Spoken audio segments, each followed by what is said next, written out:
May I have your attention, please? Thank you. As a service organization, we're concerned with many different issues, not only those facing our members, but that of the community, the country, and the world.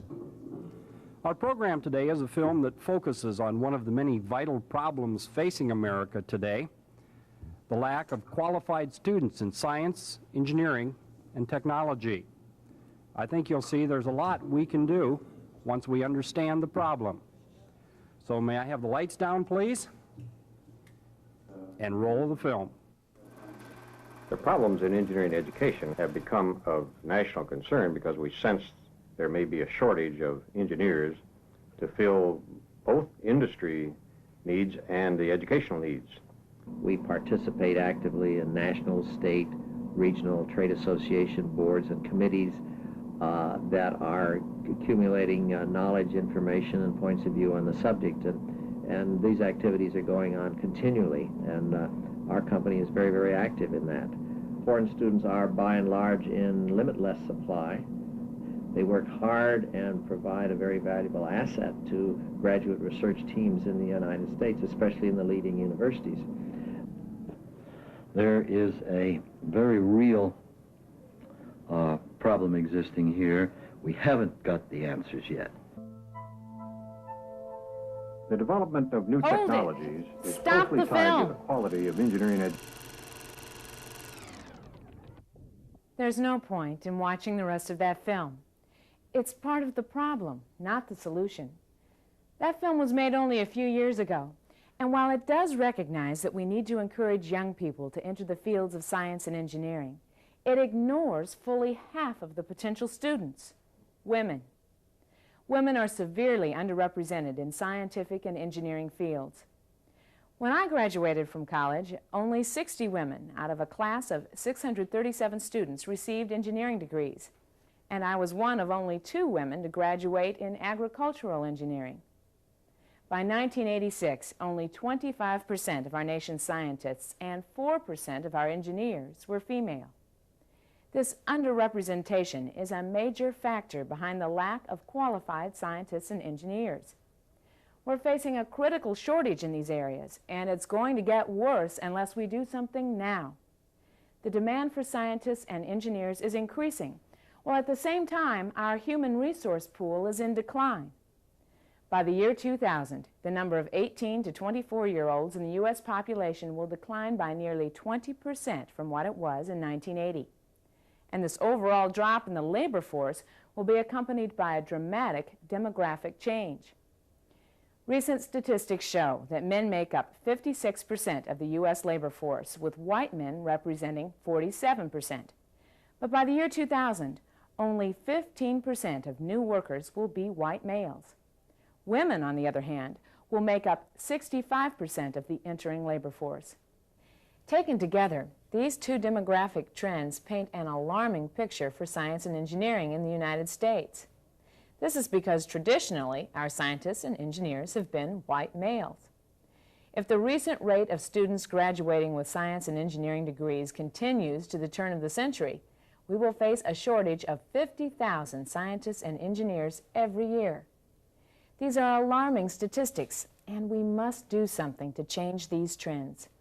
If we are able to increase the participation of women in these areas, we could solve the problem. But it won't be easy. All of us, as part of our society, have helped create the problem. We condition our children to believe that boys are better at math and science than girls are. And while there is no scientific evidence to support the belief, the effect is that by the 7th grade, girls say that they like science less than other subjects and think it's less valuable. And by the 9th grade, girls are more likely than boys to rule out technical occupations. Parents tend to foster these attitudes by the toys they choose for their children: mechanical and technical toys for boys, and dolls and non-technical toys for girls. One of my first engineering assignments had me observing construction of a pipeline to report back to my boss. Among other things, I told him about some work I'd seen done with what I believed to be a front end loader. "You believe it was a front end loader?" he asked. "You mean you don't know?" I said, "Well, by virtue of its name, I'm reasonably sure it was a front end loader, but I can't say I'm positive I've never had a front-end loader pointed out to me. "Boy," he said, "you sure didn't have any toys when you were growing up." I had plenty of toys, I told him, but apparently they weren't the right kind. Parents expect boys to do well in math and science because of natural ability. Girls, on the other hand, are expected to have problems in these areas. And if they do succeed, it's attributed to simple hard work, not intelligence. Teachers and educators contribute to the problem by treating boys and girls differently, counseling them to enroll in different types of courses. That's exactly what happened to me. I graduated from high school intending to major in mathematics.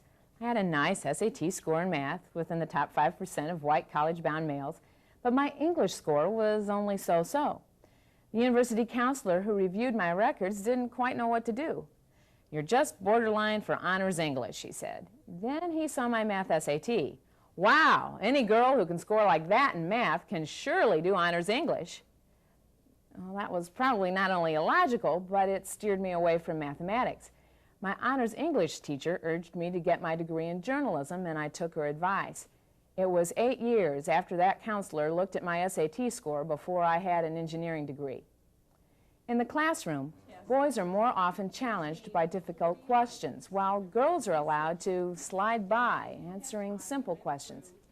As a result of these ingrained societal patterns, many girls are still led to believe that they don't have to work as hard as boys. Why should they? They're going to get married and live happily ever after with their husbands and 2.5 children in a house in the suburbs. We call this the Cinderella complex. And in the United States today, a life like Cinderella's is truly a fairy tale.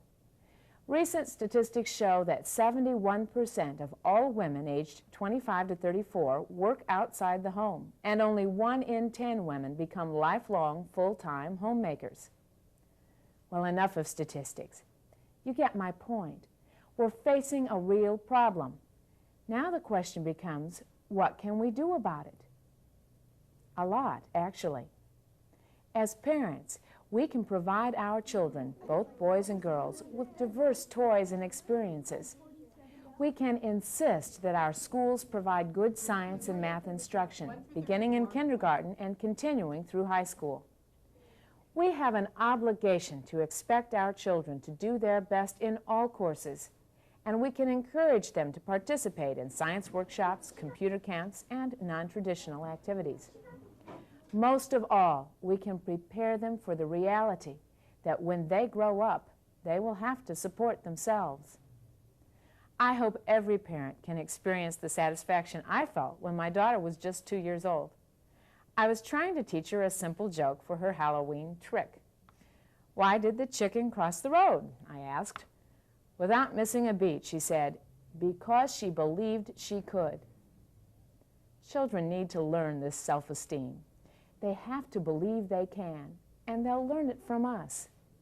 As teachers, we can learn new teaching techniques that challenge girls as well as boys, and we must expect all students to perform at their peak. Role models in the classroom and career fairs can encourage girls to expand their horizons and consider non-traditional career options. And as business and community leaders, we can demand that our schools offer strong science and math instruction for all students. We can provide financial support for scholarships and internships for women in non-traditional programs of study. And we can hire women for summer internships and permanent jobs in non-traditional career fields. Those are just a few ideas. I'm sure that you can think of many more things you can do within your own community. And please, don't stop there.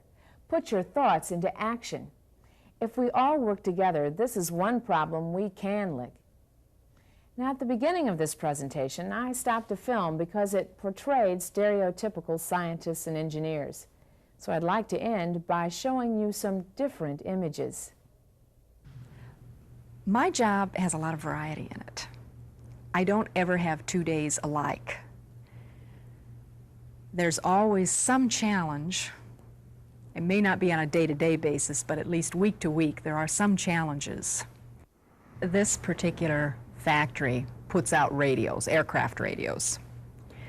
The radio that I work on has both a military and a commercial version. The commercial version fits in the biz jets. A lot of the heads of states will use small biz jets that carry 15, 20 people. The part of the radio that I actually am working on the design work on is what they call the control card in the receiver transmitter. That thing, it works a lot like the computer. In other words, it tells the radio what it can and can't do. Now, when I actually put the concept down on what we call schematic, I have a draftsperson make up an official drawing. Then they have to lay out the circuit board, the actual lines that go on the piece of what looks like plastic. I have to supervise that, approve it. I have to decide which parts are going to go on that. Once you have those items in hand, a board is built up by a lab technician, and then it goes out to be manufactured. And once it's being manufactured, then many times you are the person that gets called and said, this thing isn't within the specification you said. You said it wouldn't go over 4 volts, and I'm getting 6 out of it. What's wrong? So I have to decide if it's a problem with the design, if it's a problem with the way they're testing it, if it's the way somebody put it together, or maybe somehow a wrong part got in there.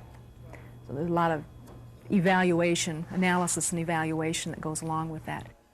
I feel real honored to have a radio that's in a airplane that belongs to the heads of state, you know. They apparently feel it's excellent, which of course I do too.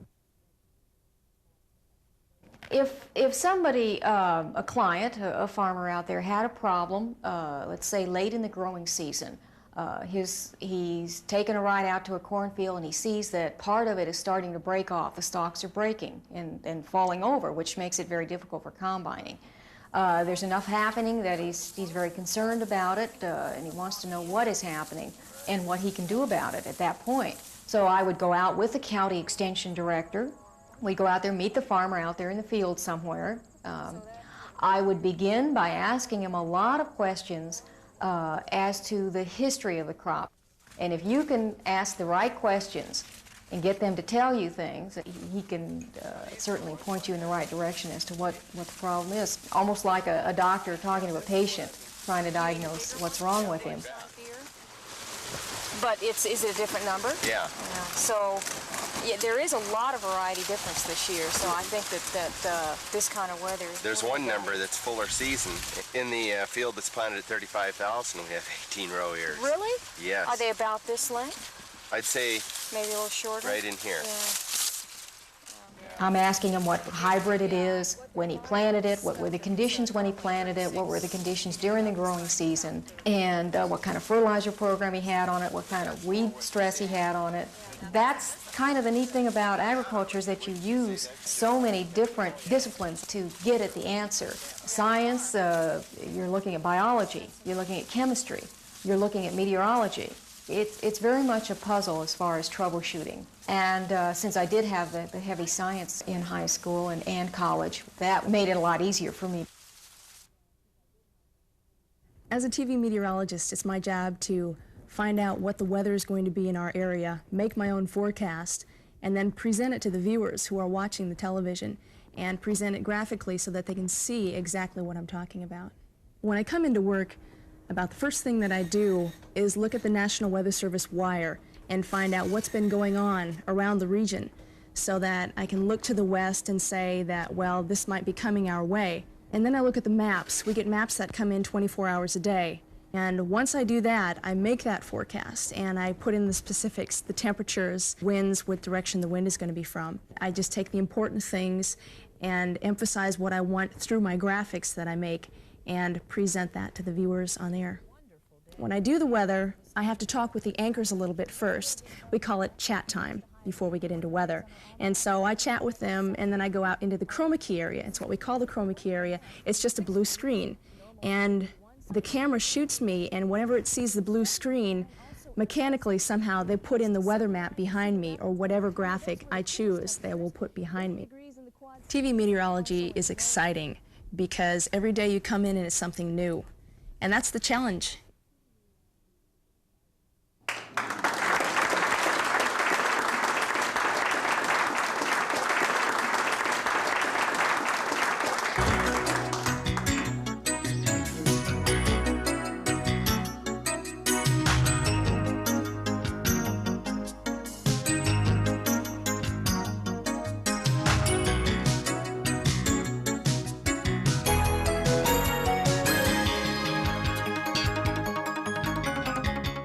If you get a background in electrical engineering, you can be in something like I am, circuit design, radios. You can be working for the light and power company. You can be working in a factory, setting up machines, working with robotics. There are just an infinite number of possibilities.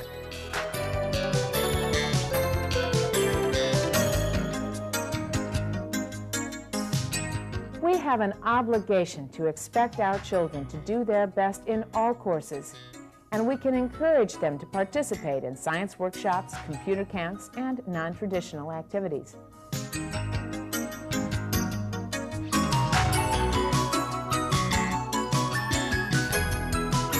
Put your thoughts into action. If we all work together, this is one problem we can lick.